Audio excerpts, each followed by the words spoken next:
नमस्कार, आप सभी का स्वागत है भारत उदय समाचार के एक विशेष रिपोर्ट में। आज दरभंगा जिला के एसएसपी बाबूराम ने दरभंगा में हुए 5 करोड़ के सोना लूटकांड मामले में प्रेस कॉन्फ्रेंस किया है। प्रेस कॉन्फ्रेंस में उन्होंने क्या जानकारी दिया है वो हम आगे आपको दिखाएंगे। लेकिन अभी तक का जो जांच हुआ है उसमें बताया जा रहा है कि मुख्य जो सरगना है वो विकास झा हो सकता है। ये बड़ी खबर है। आपको बता दें कि इससे पहले जो लाइनर का काम कर रहे थे, जो सोना से व्यापारी जुड़े हुए थे सोना से, लेकिन इस वक्त की बड़ी खबर ये है कि दरभंगा के एसएसपी बाबूराम ने ये बताया है कि अभी तक के जांच में ये उभर कर आ रहा है कि विकास झा ही इस पूरे मामले का मुख्य सरगना हो सकता है। आइए विशेष कवरेज देखते हैं। सब्सक्राइब और शेयर जरूर करिएगा। SSP Baburam, city SP Ashok Prasad और डीएसपी जो है अनुज कुमार, वो सभी मौके पर मौजूद हैं। किया गया है यहाँ दरभंगा में शहर में बड़ा बाजार मोहल्ला में एक स्वर्ण व्यवसायी के यहाँ 9 दिसंबर को एक सोना लूट की बड़ी घटना हुई थी। इसमें कई लोग पहले गिरफ्तार हो चुके हैं। इस गिरफ्तारी के बाद में कुछ नए खुलासे हुए हैं। इसमें विकास झा ने बताया है कि ये पहले हाजीपुर में और मुजफ्फरपुर में सोना लूट की 2 बड़ी घटनाएं कर चुका है, जिसमें ये फरार चल रहा था। और हाजीपुर में जो सोना लूट हुआ था उसमें से काफ़ी माल इसने यहाँ दरभंगा में वाजिदपुर में एक सुनार के यहाँ बेचा था, जो बदले में इसको 22 लाख रुपये प्राप्त हुए थे। और इनके एक यहाँ रिश्तेदार हैं संजय मिश्रा, उनके सहयोग से इस काम को अंजाम दिया गया था। और उस प्राप्त पैसे से इसने अपने यहाँ एक ढाबा यहाँ पर खोला हुआ था। पिछले 1 साल से ये छिप कर यहाँ दरभंगा जिला में रह रहा था। 6 महीने पहले इसने शादी भी की। शादी करके अपनी पत्नी के साथ यहाँ किराए पे मकान लेकर रह रहा था।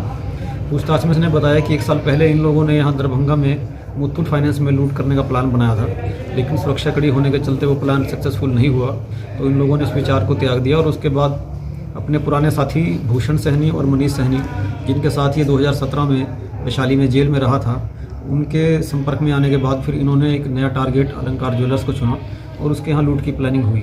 इसमें कन्हैया कुमार साह ने लाइनर की भूमिका अदा की और पूरी प्लानिंग के हिसाब से समस्तीपुर जिला के कुछ अपराधी, वैशाली जिला और मधुबनी जिला के कुछ अपराधियों को इसमें शामिल किया गया। विकास कुमार झा ने बताया क्योंकि ये पहले से 2 केस में पुलिस के रिकॉर्ड में था, इसका फ़ोटो और वीडियो फुटेज पुलिस के पास पहले से उपलब्ध था, इसलिए इसने कहा कि ये पीओपी घटना में खुद से शामिल नहीं होगा, सिर्फ पूरे काम को मैनेज करने और लीड करने का काम करेगा। इनके जो साथी समस्तीपुर जिला के रहने वाले हैं उनके नाम इन्होंने विस्तार से जानकारी दी है, लेकिन उसको हम लोग अनुसंधान के कारणों से भी सार्वजनिक नहीं कर रहे हैं। पूछताछ के क्रम में इसने ये बताया कि व्हाट्सएप पे ही सारी बातचीत होती थी और घटना कारित करने के बाद भी इसके कुछ साथी लोग इसके ढाबा के पास में बाइक छोड़कर 4 चक्का गाड़ी से समस्तीपुर की ओर चले गए और व्हाट्सएप पे कॉल करके इसको सेफली अपने ठिकाना पे पहुंच जाने और पूरी घटना सफल रहने की भी सूचना दी। इसको ये कहा गया कि जब मामला ठंडा होगा सोने का बंटवारा उसके बाद किया जाएगा। पूछताछ में इसने अभी तक यही बताया कि जो लूट का माल है वो इसके कुछ दूसरे साथी हैं उनके पास में है, जिसमें इसको हिस्सा अभी तक नहीं मिल पाया है।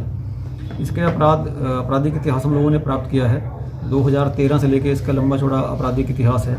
इसमें आर्म्स एक्ट और लूटपाट डकैती के केस इसके ऊपर दर्ज हैं। इसके कई साथी अभी जेल में हैं, कुछ लोग अभी भी बाहर हैं। जिन साथियों के नाम इसने बताए हैं उनकी गिरफ्तारी के लिए भी टीमें लगी हुई हैं। जल्दी उनकी गिरफ्तारी की जाएगी और इसके बताए अनुसार जिन लोगों के पास सोना है उसकी भी बरामदगी की जाएगी।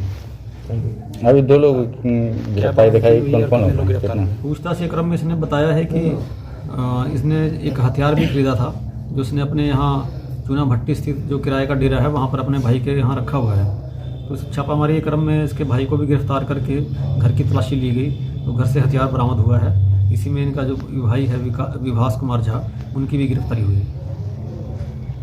तो क्या लग रहा है सर, जो लूटा हुआ सोना है उसकी बरामदगी कब तक हो पाएगी, क्या आपको लग रहा है? देखिए, अनुसंधान में समय सीमा को निश्चित करना मुश्किल है, लेकिन इतना है कि अब बरामदगी के पुलिस काफ़ी नज़दीक में है और जो भी लोग लूटपाट करने के उद्देश्य से दुकान में घुसे थे उनकी पहचान कर ली गई है। जल्दी ही उनकी गिरफ्तारी और लूटे के सोना की बरामदगी होगी। तो क्या सर इसका मास्टरमाइंड विकास झा माना जाए था? देखिए, अभी तक की जांच के हिसाब से हम लोगों को यही लग रहा है कि इस पूरे गैंग में सबसे कुख्यात अपराधकर्मी विकास कुमार झा का नाम ही सामने आया है। हालांकि पहले लाइनर की भूमिका में कन्हैया साह और जो स्थानीय भूषण सहनी हैं उनके नाम सामने आए थे, लेकिन उन्होंने अपने कुछ साथी जो हाजीपुर के रहने वाले थे उनके नाम सार्वजनिक किए थे और जो लोकल और कुछ गिरफ्तारियां हुई थी वो लोग इसके डायरेक्ट संपर्क में नहीं थे।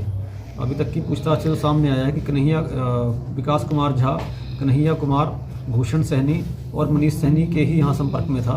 बाकी जो दूसरे अपराध कर्मियों को लाइजनिंग करके बुलाया गया वो अलग अलग पार्ट में था।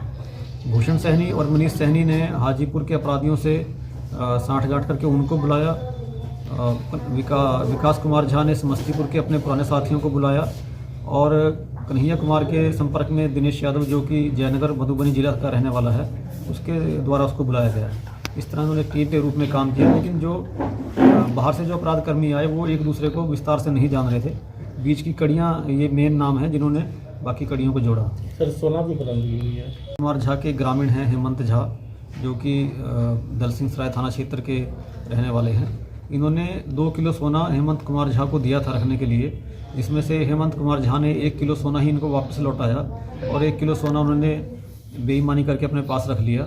इन्होंने पूछताछ में बताया था कि 1 किलो सोना अभी भी उनके पास हो सकता है। इस क्रम में समस्तीपुर पुलिस के सहयोग से उनके घर पर तलाशी ली गई तो उनके घर से गांजा बरामद हुआ, सोना बरामद नहीं हुआ। पूछताछ में हेमंत झा ने बताया कि उनके रिश्तेदार हैं बबलू झा जो कि समस्तीपुर के ही दूसरे थाना क्षेत्र में रहते हैं, विभूतिपुर थाना क्षेत्र में। उनके घर पे तलाशी ली गई तो वहाँ 126 ग्राम सोना बरामद हुआ, जिसको बबलू झा और उनकी पत्नी ने बताया कि हाँ ये सोना उनको हेमंत झा ने ही दिया था और ये हाजीपुर लूट का ही माल है।